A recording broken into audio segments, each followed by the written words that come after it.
friends, today I want to talk about embedded systems. Now, what is an embedded system? An embedded system is any system where you have computing embedded into some object that's not traditionally considered a computer. So this could be a dishwasher, a toy, or a surgical device. Really, any device that doesn't have a screen, keyboard, and a mouse is probably considered an embedded system. And these are things that most people don't even consider computers, but embedded systems are something that I think all computer science and computer engineering students should look into. Why? Because they're super cool. Okay, so in the interest of full disclosure, embedded systems are what I do. The research is my thing.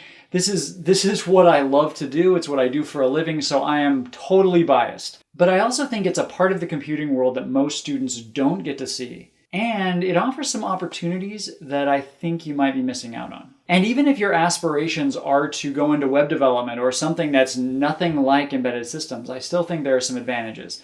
And I want to talk about what those advantages are today. So the first advantage of embedded systems is I think they make students more creative. Web apps are totally cool, but there's only so much you can do with a laptop. Actually, scratch that, there's a ton you can do with a laptop, but I think sometimes it's super helpful for students to think outside the box. And when you're writing software and building hardware that's going to go into something like an automatic transmission for a bicycle or making a kid's toy, it just changes the way you think about computing and software development. And I think this is very valuable. The second thing is you're going to become a better programmer. There is something about coding on a machine with no screen that has 2 kilobytes of RAM that just forces you to be careful. Bugs are going to be harder to track down, and so you're going to have to think a little harder about your code. You're going to have to get creative about how you actually figure out what's going on. The tool support is often limited, and this just is a really good exercise for a programmer. It really produces programmers that think carefully and are better at their craft. And folks, it's never been easier. There's tons of free software out there. You can print a circuit board for a couple of bucks. You can 3D print an enclosure for a couple of bucks. You can write software for, well, I mean, that's why you're here, right? We're working on that. We'll get through it.